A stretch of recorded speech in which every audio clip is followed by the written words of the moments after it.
Okay, so we'll go ahead and get started. Welcome everybody to the Project Wild monthly-ish webinar. Monthly-ish because I can't make a commitment to do this every month or on a regular basis. So it's kind of as needed. Try to do it every month. I think we're going to aim for our next webinar to be somewhere around the end of January, just so you know, and I will be sure to communicate with everyone through the listserv about the date and time for that.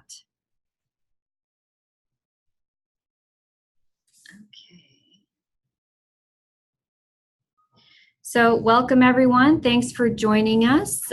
This is our opportunity to communicate with one another and to share ideas and share great things that we're all doing. Just so you know, the call is being recorded.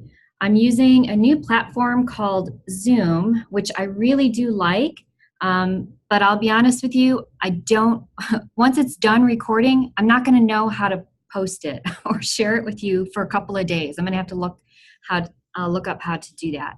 So hopefully we'll figure out how to share this meeting with everyone. But anyway, just so you know, people who couldn't make the call, they can watch it later. And that's fine if you see the chat box. And I should also say that if you privately chat with someone, that gets recorded too, just so you all know. Here's your porpoises, in case you forgot what we look like. John, Mark, Kelly, and I met a few weeks ago, right before Thanksgiving in Austin, and we did some great planning for Project Wild, which we will tell you all about during this meeting. To get started, I want to introduce Sean Seville, who's our campaign manager for the Recovering America's Wildlife Act.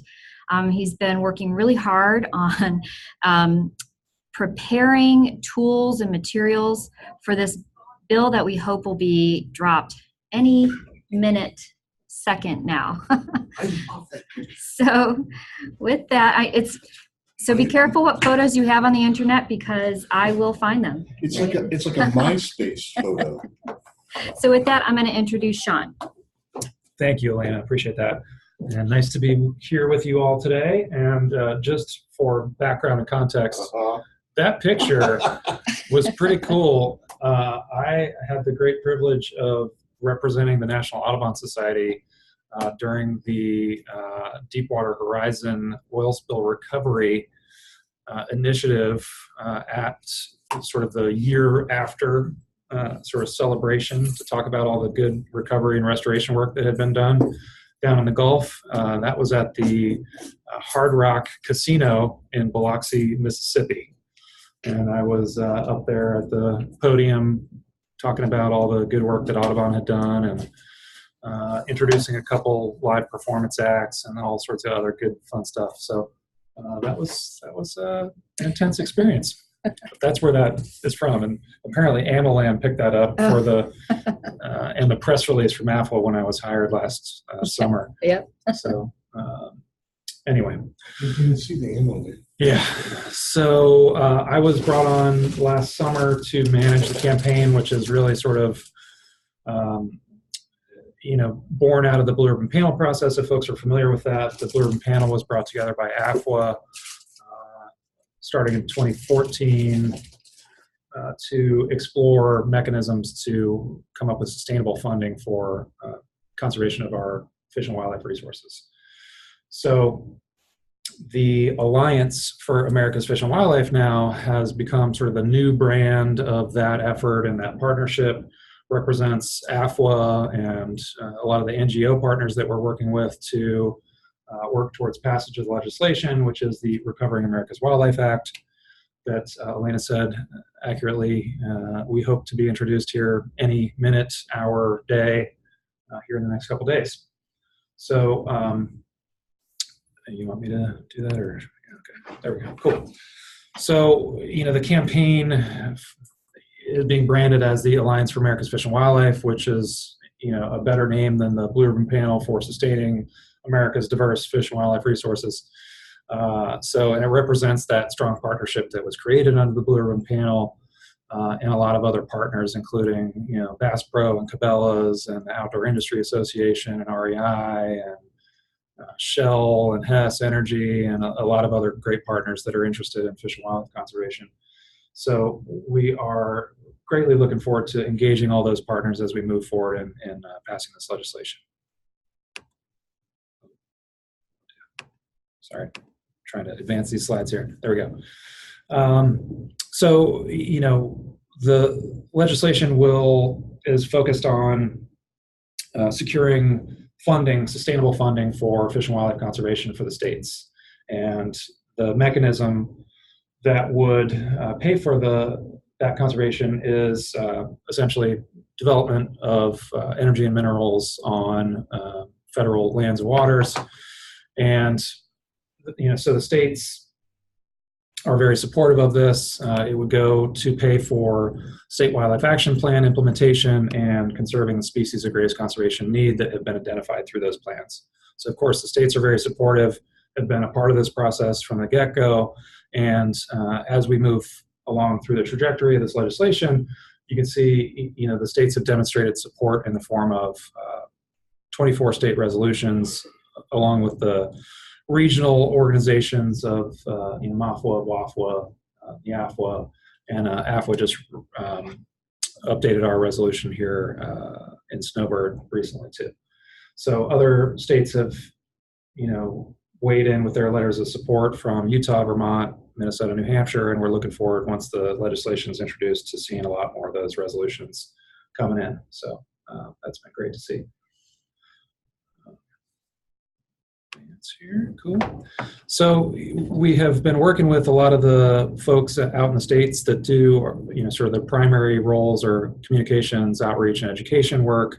We did a webinar yesterday. Some of you might have been involved in that, where we highlighted a lot of the messaging that's been done around the legislation, a little timing update there, and then walked through a lot of the materials that we've produced, including the sort of communications, planning documents that we've done, the press materials, things like that, all the fact sheets that we've been creating.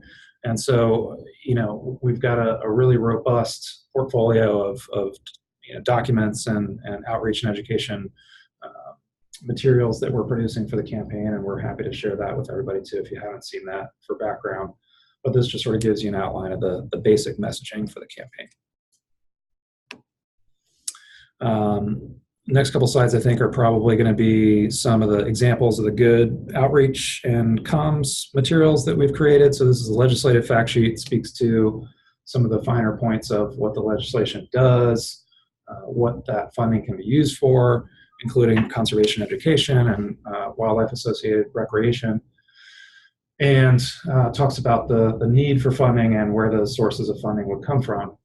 So you can see through that pie chart there what the sort of current federal funding is through the state and tribal wildlife grant program, what that Recovering America's Wildlife Act funding would be, and then what the state match would be responsible for there, which is at 25%. Moving right along. So we're also working with the state comms, EOD, INE folks to create these great state fact sheets that really speak to the great conservation work that states are doing out on the ground. What are some of the challenges to conserving fish and wildlife on the state properties, highlighting some of the state species of greatest conservation need and some of the success stories that states have enjoyed over the past, over their history, and what this funding would really go towards moving forward to help those fish and wildlife populations that are in some cases declining. So some good materials in production there. And then our snazzy new campaign website, which is our NatureUSAcom. If you have not gone to check that out, find an opportunity to do that. Some good information about the campaign, about the alliance, and about the legislation, about what that funding will go towards. And the main purpose of the website at this point is really to collect comments from constituents to support the legislation. So we're encouraging folks to drive traffic to that site so that we can get letters generated to their representatives in support of the legislation. Pretty cool. And so, these are the asks that we've made of state staff to continue to tee up resolutions of support, to promote all of the good social media content that we're creating and all the sort of press materials, to help us work to develop those state fact sheets and reach out to local stakeholders to promote all the work of the Alliance, and then work with policy staff to set up in-district meetings. That's supposed to be set up in district meetings, not industry meetings, with congressional offices. So, once the legislation is introduced, we're really going to try to circle back to state staff to, get that outreach done to the, local stakeholders and partner organizations that folks have really built, great coalitions out on the ground in states, and then, set up some stakeholder meetings with their congressional delegations after the holiday recess. So, we've created a lot of good social content and platforms through the Alliance. We're working with PR marketing consulting firm that has done a great job of working with us on all this branding and the sort of the look and feel of the campaign, all these social media platforms on Facebook, Instagram, YouTube, Twitter, Tumblr, as you can see there, and that's the handle. And we're also using the hashtag funding for #4 wildlife to try to be consistent on all that social messaging. So some next steps here, we're going to be doing media and a lot of communications outreach around the introduction of the bill. We'll be pushing out a lot of the messaging on those social media platforms. We've got a cool new video that was produced for us by the Ducks Unlimited team that will be driving traffic to the website. We've got a lot of material that I just talked about a little bit that we'll send out to folks that really speak to the strong partnership that's been built around the campaign and all the other organizations and stakeholders and interests that are working alongside us to pass this legislation. And then passing legislation is certainly not easy, so we'll need all the help we can get to reach out to broad audiences and put all the pieces into context and speak to the broader public support for the legislation and the campaign as a whole. So that's kind of where we're at here, and we'll send this around too. We can send some follow-up with the toolkit that folks got yesterday as well.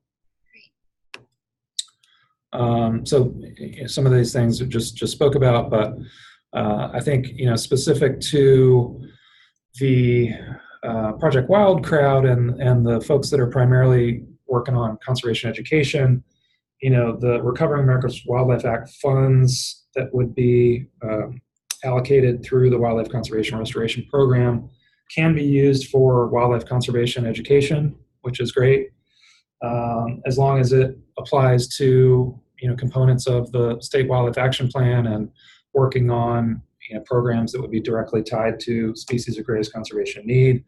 That could be anything. A lot of states have included various components of this in their swaps, and through that conservation education strategy that's being developed.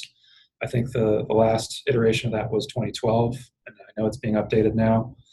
So I think that will continue to be updated, and we'll continue to look to those of you that are in that space to come up with creative ways of leveraging that funding and utilizing it for being able to do that good conservation education work, which could be sort of primary education and STEM curriculum, things like that you all are very familiar with, but also could be things like landowner assistance education work, working with private landowners to make sure that we're advocating for good habitat conservation practices, working with sort of state extension programs, things like that. So I think there's a broad application of this funding to a lot of that good conservation education work that's happening out there. So the full spectrum of educating and engaging public audiences. So we look forward to working with you guys on coming up with some creative uses of that. I know folks probably have questions, and happy to entertain some of those if folks have them, or feel free to reach out to me. I don't know if you have the contact info slide up here too, but if you do, yeah, there it is. So feel free to reach out to me anytime with questions. And Patty Allen is our Director of Communications here at AFWA, and she's happy to answer questions as well. Because as of next Tuesday, I am expecting our first child, and I'll be out through the end of the year. What's that? No. Patty's not involved in that. So I'm going to unmute everyone for the time being. If you have any questions for Sean, this would be a good opportunity to ask. I'm not doing it. What? You're not going to ask? Ask.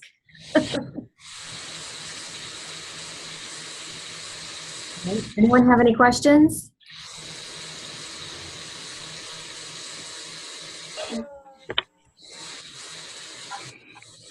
I don't know how to do it. You've got a electric saw running in the background. Yeah. Okay, well, thanks, Sean. I appreciate that. I'm going to mute everybody again then. If you do have any questions, again, you can reach out directly to Sean. I'm going to try and keep everyone up to date through the Project Wild listserv. I think I've already sent out a few communications regarding that. And then also make sure that there is a toolkit coming out, and I'll make sure that you all have access to that. Great. Okay. All right. Thanks, Sean. Thank you very much. Appreciate the it. opportunity. Yeah. All right. Sean's going to go celebrate his upcoming baby. There's a baby shower happening in the office now. So I'm going to miss it. Save me some popcorn. We will. Come join us shortly. Is it goldfish? I don't know. We'll see. Hope it's goldfish. Thanks, everybody. Okay. All right. Kelly, I am going to see if I can unmute you. Oh, I just clicked unmute my phone. Can you hear me? Perfect. Yes, I can. Can Okay. everyone else hear Kelly? Well, they Wait, can. I can. Who was that? Hold on. And Kelly, I'm going to operate the slides for you. I think it'll just be easier that way. Great. Well, welcome everybody. I'm going to sound cheesy, but I just love hearing all of your voices. I'm sure everybody feels the same way, but I just get so giddy every time I hear somebody else's voice pop up. So thanks, Elena, for having these, because it's a little bright spot just to hear everybody. So as you can see from the slide, we've got our Project Wild Conference, May 20th through 24th in Ohio. Jen is hosting us, so we're really excited. And Kiki and Natalie and Jen and Elena and I have been on a number of conference planning calls already. And we always, for this year, Elena had asked to see if anybody wanted to join in on that. So that's why we have a little team of people, which is really nice to just kind of, bounce things back and forth and hear from, some coordinators who have been attending these conferences for longer than Elena and I have been. So, save the date. We hope to see you guys there. It's in Sandusky, Ohio. And if you saw my email yesterday, you'll probably fly into Cleveland. Elena, you can click to the next slide.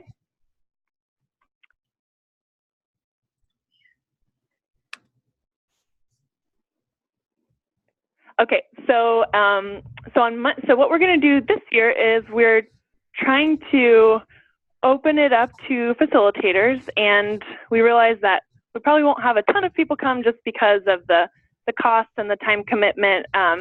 We don't expect to have a flood of facilitators come to the conference, but if you have some folks that you think would like to attend, definitely they are welcome to come, and send them the registration info once we launch that in January.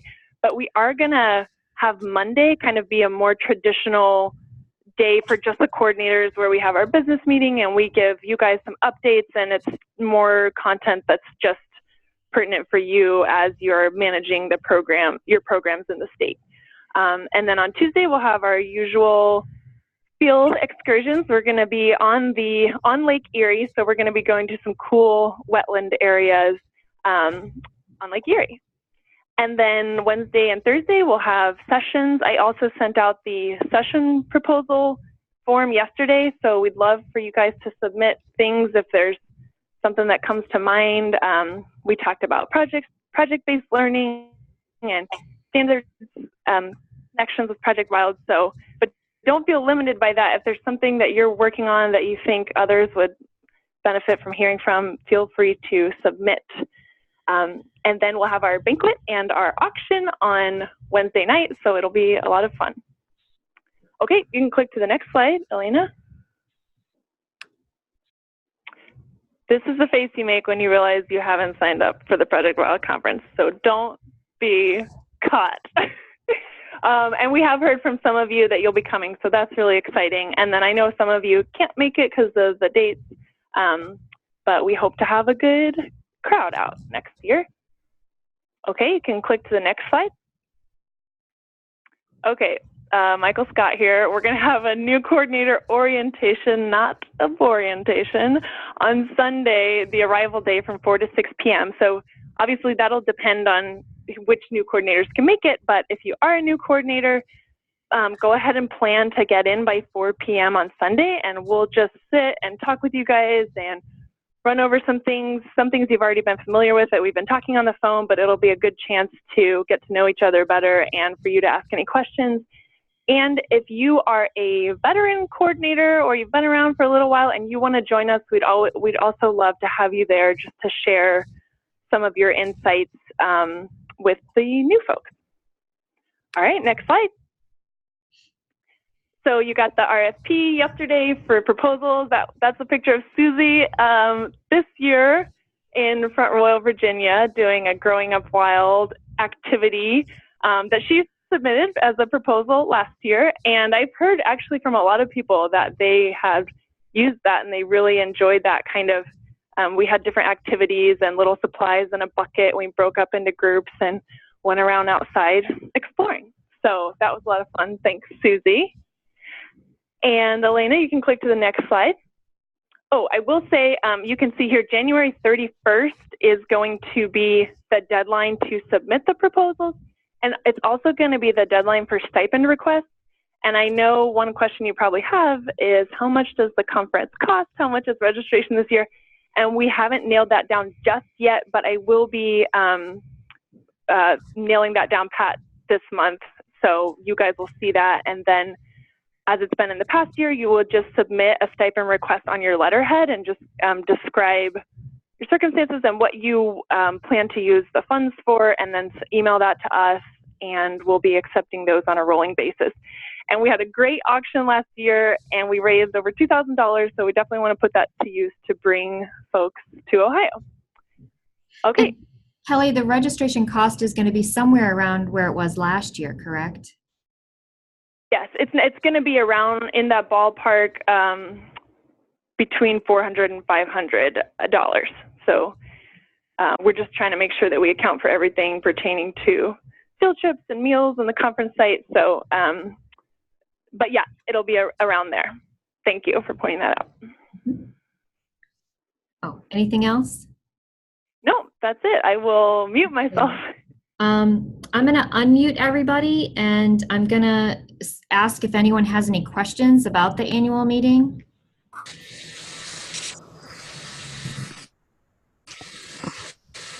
Any questions about the annual meeting?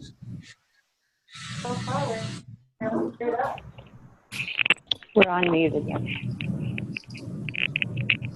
All of these webinars are then available online afterwards. Is there anything similar set up for the conference where any of the meetings can be viewed later, or no? Well, last year, and Kelly and Mark can add to this, last year the notes and any kind of materials that people brought in, if they shared them with us, were put in Dropbox. Okay, thank you. This is Emma, by the way. All right, if you have any other questions, type them in the box and we'll try and get to them. But I'm going to mute everybody again. There's some noise in the background. So I'm proposing something new this year, that we have a little book club. Maybe we could meet over lunch, or maybe we could meet in the hospitality suite and talk about this book. It's called Lake Erie Stories. And I chose this book because of the first sentence there. Most people think of Lake Erie, the shallowest and second smallest of the Great Lakes, as a sun-drenched, nearly tropical retreat.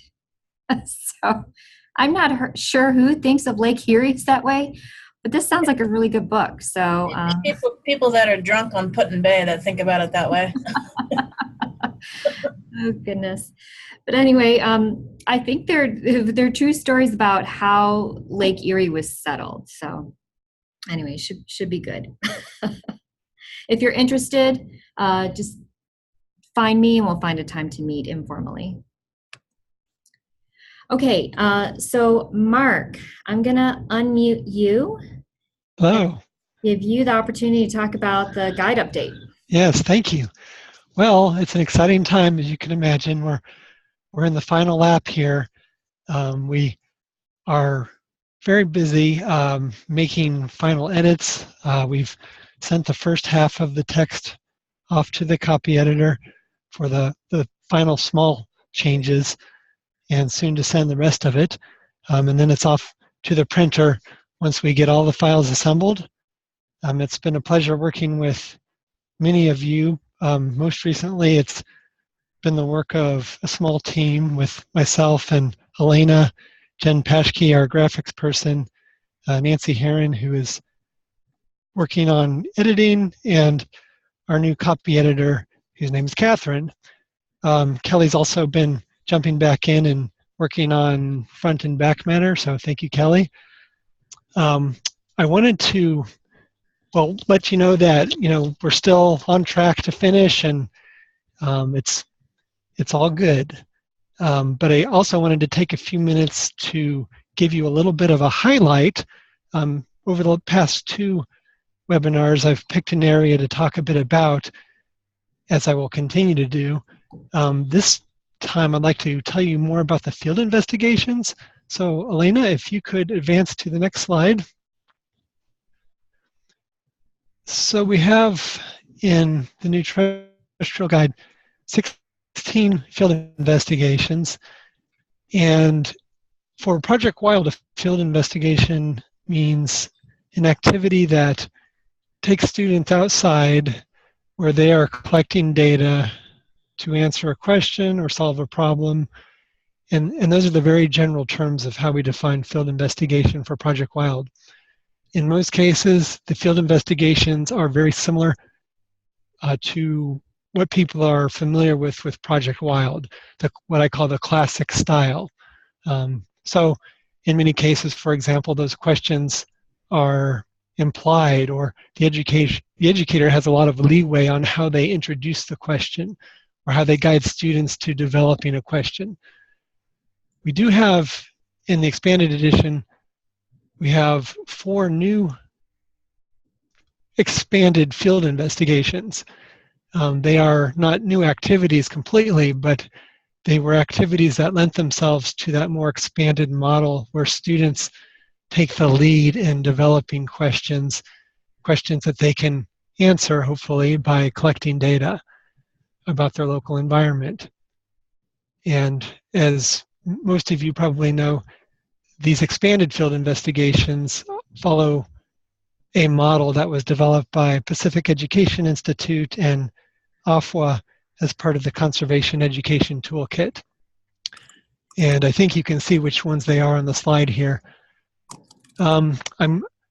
So part of that effort was to make sure that we had those expanded field investigations at all grade levels, including lower elementary with insect inspection,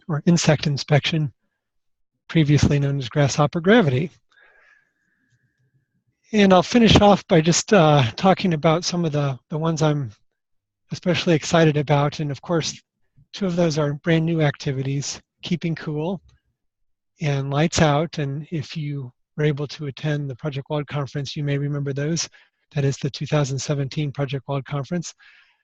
Interestingly, Lights Out took another turn, and we worked on it some more, and were able to have a more involved set of guidelines to help students identify types of lighting in their schoolyard, and then that will help them assess how much power is used, and they could even take it so far as to learn about how much carbon is being emitted by various light sources. That activity also had, as you may recall, that profile of a dark sky hero, and the request during the conference was to take that out. There were a few concerns about it, perhaps not a good representation of a typical student that would be engaged in Project Wild. Who might they look to as a hero? After further searching and considering how we could highlight a hero, we concluded that there are very, very few examples, if, as far as we know, only one hero who has been involved at the grassroots level in reducing light pollution and has made some pretty big accomplishments. That will change, but for now, we've stayed with that profile of the woman who helped found one of the organizations in the Northeast that has been very active in reducing light pollution. I think that activity will have a lot to offer and many options for how elementary through high school educators implement it. And then also I wanted to say Tracks is another one that I think really has some great strong science content. It gets into the process of how to identify tracks, not just based on assessing what the shape and size of an individual track is, but looking, for example, at gait patterns. And I think that one too will have a new day among Project Wild enthusiasts. So I'm going to leave it at that. We'll see if there's any questions, and that'll be it for the Project Wild expansion update. Mark, Jen Dennison has a question. She wants to know if we're offering a sneak peek to facilitators. We will be having a webinar about the new expanded guide that will happen after publication. And so, yes, a good title for that would be a sneak peek. It may be that some facilitators may be acquiring the guide before that webinar is available. So, it'll be an early peek, not necessarily a sneak peek for everybody. Okay, so if anyone has any other questions for Mark, you can type it in the chat box here, or you can email him directly. Okay. All right, thank you, Mark. Kelly, you are up next. All right. Can you hear me? Yep. Okay. So this is a little chart that shows our current stock of guides as of December 1st. And I will note that Aquatic Wild, that's how many we have, but they're still on their way to our warehouse. I checked earlier today, and I don't think they've arrived yet. They go freight, and obviously it's over 11,000 guides, so it takes a little more time. But for the drop ship, for those of you who had Aquatic Wild guides back ordered, those should have already arrived. I checked on some of the tracking numbers, and they were delivered. So if you haven't received those, let me know, but I think most of those should have been delivered to you by now. Otherwise, we have a little over 8,000 Growing Up Wild. The about 1,800 Project Wild guides, that is the 2017 version of the terrestrial guide. So it has the AFWA contact info and logo in there, but it is the currently published guide, not the new guide. And so those, some of you have been asking about guide pricing, and those are $15, and they will be $15, but we've kind of talked about, we don't know exactly how many we'll have left over once the new guide comes out. I know some of you are kind of, waiting until the new guide comes out to purchase those. So we'll see what we'll do with the remaining inventory. We might just set a cutoff date. That is the last time that we're going to sell those. Flying Wild, where we have 2,700, and then you can see with the other items, the ancillary publications, we don't have as many of those, but we don't sell them as much. And also, I will let you know, earlier this year in the summer, Elena had put together a survey asking you guys about kind of the anticipated orders for the end of the year. And we did mention at that time that some of our publications, like Taking Action and Science and Civics brochures and Project Wild brochures, that we would send you some if you want them for just the cost of shipping. So, and some of you, I think about 10 folks said that they were interested. So I'll be sending out an email, and basically you can just send me an order form and we will send you those for the cost of shipping and handling. And then we're gonna not carry some of those anymore, and we're kind of getting away from printing a bunch of brochures. So we've talked about maybe having something online that you can just print yourself. So that's the current picture of guide of inventory. And if you have any questions, just let me know. Okay. All right. Thanks, Kelly. Yeah. All right. So next, I wanted to update you all a little bit, or talk a little bit about the Coordinators Corner. We're in the process of redoing the Project Wild website, which is way overdue. I'm so excited. It's going to look really nice. But one of the things I want to put a little bit of time and effort into is the Coordinators Corner. And I want to make sure that what we have there is useful to you. So I'm gonna post a little poll here, and hopefully it's a multiple choice. Hopefully you can answer more than one question, but what reasons have you used the Coordinators Corner before? And so hopefully you can select more than one.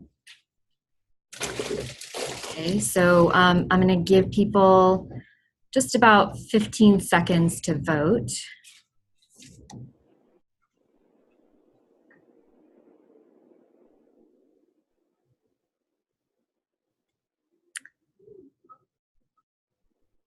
Okay, maybe another 10 seconds to get your answers in there.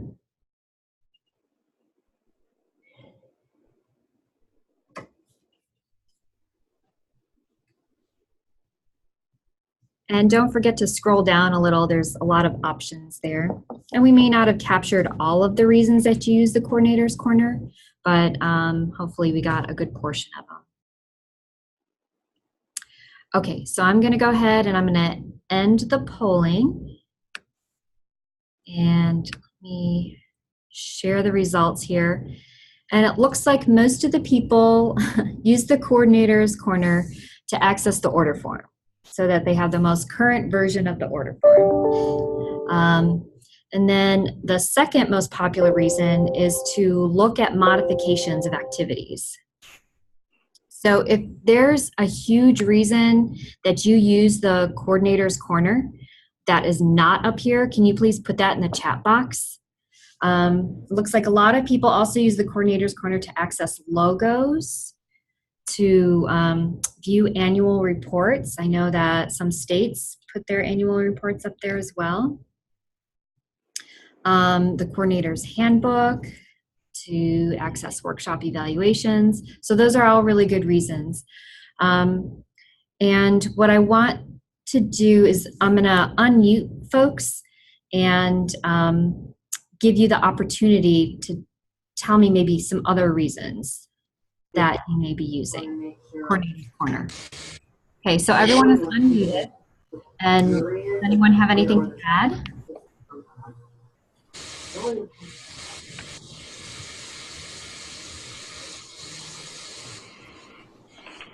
Oh, I use it for any information about the coordinators meeting, and I pass that along to my superiors.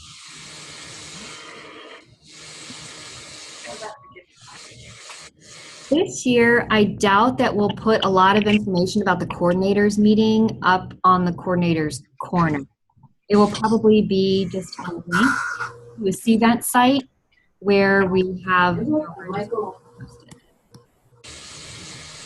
I also have Michael Meehan here now, who is maybe one personally here. So I'm kind of putting him to work at one. It's a driving. So I'm going to post a second question. I'm going to do everyone again. And I can do another one, and then. Okay, how often do you go to the coordinator's corner? Do you go hardly ever? Oh, this helps. How often do you go to the coordinator's corner? Do you go hardly ever, a few times a month, a few times a week, or do you go every day because you just love the coordinator's corner?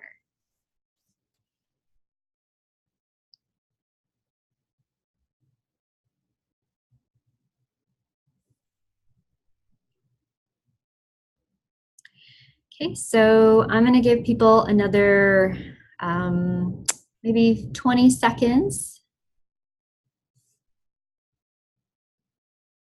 I see no one yet has responded to they go to the coordinator's corner every day.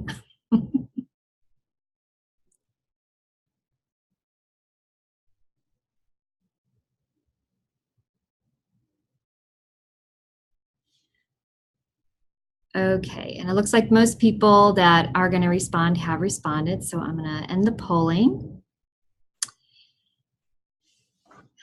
And looks pretty evenly split between you hardly ever go to the coordinator's corner, or maybe you go a few times a month. So let me open up the conversation. I'm going to unmute folks again. And the question is, you know, do you still want a coordinator's corner? And if so, what do you want to see there?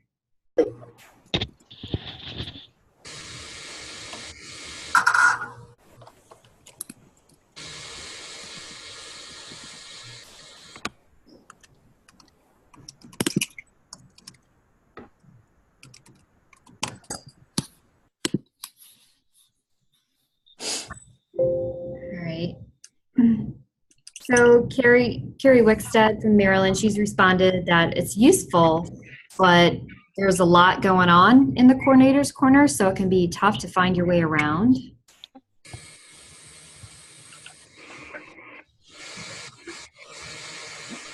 This came from Rhode Island. I think it's, I do think that it's a useful tool.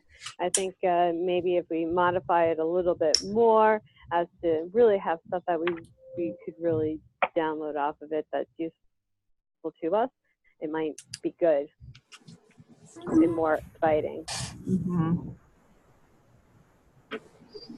Okay, well, I'll look at this.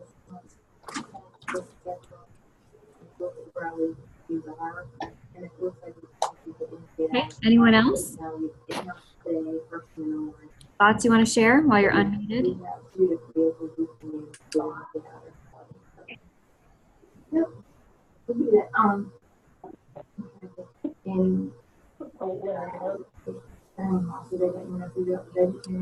Okay, I'm going to mute folks, and it doesn't mean that this conversation is ending. We definitely want to continue to get your input about making that place, the Coordinator's Corner, useful to all of you, making sure that you can find your way around in a good way. Okay, so I have the comments here that people are putting. Keep continuing putting your comments there, and that's great. We'll record it and look back on it. As we redo the website, we need photos. And what we're looking for are high-resolution photos that are right justified. So we want kind of a blank space on the left because we have some words and things that are going in the lower left-hand corner. So if you could send us photos of, workshops, students, events you're at, we'd really appreciate it. Because if you don't send me photos, I'm gonna post photos like this. Ones where, Mark is playing the drums and he's got a beard. And I have to say with the caveat, Mark did not see me put this photo in when I sent him this PowerPoint presentation yesterday. and B, this photo was taken 10 years ago. So it's a relatively old photo, and so we need some updated photos. So it looks like this photo could have been taken in the 80s. We're such a great hippie group of people. It's just so lovely. I will also say that Susie Gilly, Jen Dennison, I just scanned some photos of you today, and don't make me use those photos. So send me some good photos. All right. I also want to update people on social media. In case you don't know or haven't heard yet, what we've done is we've combined all of the different Project Wild pages, Facebook pages, into one. So Flying Wild used to be its own Facebook page. Growing Up Wild was its own Facebook page. We've merged it all into one. And so we've seen some really great results. I don't know if you can read the graph here, but the really important one is that orangish line where you can see the reach. So how many people are seeing our Project Wild posts? And that's close to 20,000 people. And so I think that's really great, that we keep in touch with our constituencies. So if you don't follow Project Wild on Facebook, please do so. The other thing is if you have a workshop coming up, I'm happy to put that workshop onto the Facebook page, onto the Facebook events page. So that's up to you, but we're trying to develop reasons for people to come to our page regularly and to click on the links. And all of this success is in large part due to Katie Keski, who has been in charge of our social media. And I don't know if you've seen our posts, but they are current event posts that link to Project Wild activities. So I've been really happy with her social media efforts. I have 2 slides on Twitter. So we're also on Twitter if you follow us at Project Wild. But I broke it down so you could see, first of all, we have a small but faithful and growing group of followers on Twitter. And now that Katie's taken over that, I expect our number of followers to increase. And also getting more and more mentions, which I think is great, and more people retweeting our posts. But when you add in the impressions, again, it's a pretty great growth that we have in social media. I do not claim to be a social media maven, but do understand the importance of social media and connecting with our audience and keeping connected with our audience so that they don't just attend one workshop, but they continue to keep Project Wild in the forefront of activities that they do with their students. Starting 2018, maybe in March, we will also have a Pinterest page. So if any of you have Pinterest pages, please let me know, and we'll be sure to, I'm not 100% sure how Pinterest works, but we'll link to your Pinterest page as well. Pinterest tends to be incredibly popular with teachers. So that's why we're creating a Pinterest page. Does anyone have any questions about the social media? And I'm gonna unmute folks. All right. Any questions or comments about social media?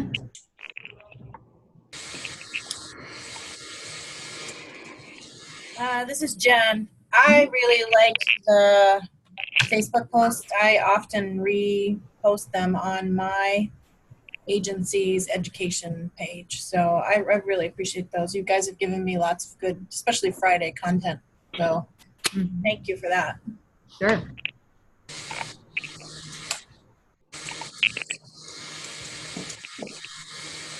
Okay.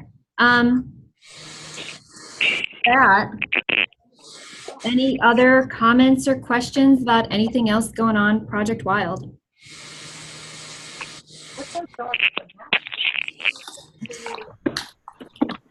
Kelly or Mark, do you have anything to add? Nothing for Mark. A question that Sean asked in the chat about when the new guide will be available to purchase.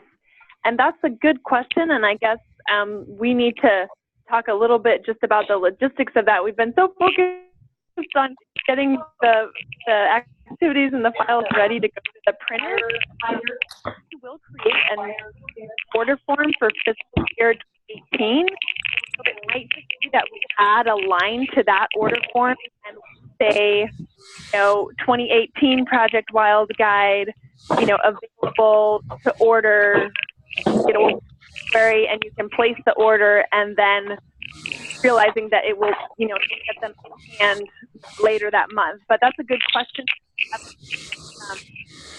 Talk exactly about that. Does that sound about right, Elena? Well, it's kind of hard to hear you, so I think what I'm going to do is mute everybody, but then unmute yourself, okay? Okay. So John in Canada was just asking about when the guide will be available for purchase, and I was thinking maybe what we could do is when we create the fiscal year 2018 order form, we could just add a line that is for the 2018 new revised Project Wild Guide, and then just put in parentheses, available mid-February, or and then people can maybe start to order it in February, realizing that they'll go out, whenever they're ready from the printer in February. Does that sound about right to you, Elena, or do you think we'll take a different approach? Well, I can feel the daggers from Mark's eyes shooting through the internet waves. But so the plan is really to have the order form available late January, early February. Mm-hmm. And then so that you can have the books in your hot little hands by mid-February. So we could maybe have people start placing orders in January, and just knowing that, we won't be sending them out the same day. Perhaps it'll be whenever they're going out from the printer. Yes. Yes. Okay. Okay. Any other questions about the book orders? There was a question about when's the best time to post on Facebook. And somebody responded around lunchtime, and that's true. So somewhere around late morning is the best time. Apparently people get tired of reading emails around that time and open up their Facebook page. That's a really popular time. Another not a good time is Sunday. I know that for sure. Not a lot of people are checking social media necessarily on Sunday. So, we do anticipate an increase in the cost of the guide. We don't have final numbers yet, and we're working really hard on putting out bids to different printers to keep the cost low. And we're also working on the number of pages to keep the cost low. But we do anticipate the price of the guide to go up. It'll probably, be somewhere between $22 and $25, but I can't say for sure. Again, we need to work with the printer on that.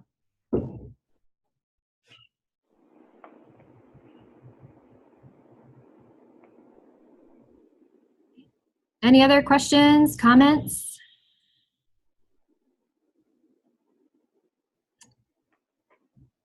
Okay, well, thanks everyone. I will send out another note. We'll probably try and get together again in late January. Okay, thanks everyone. Talk to you soon. And let me know if you have any questions. Thank you.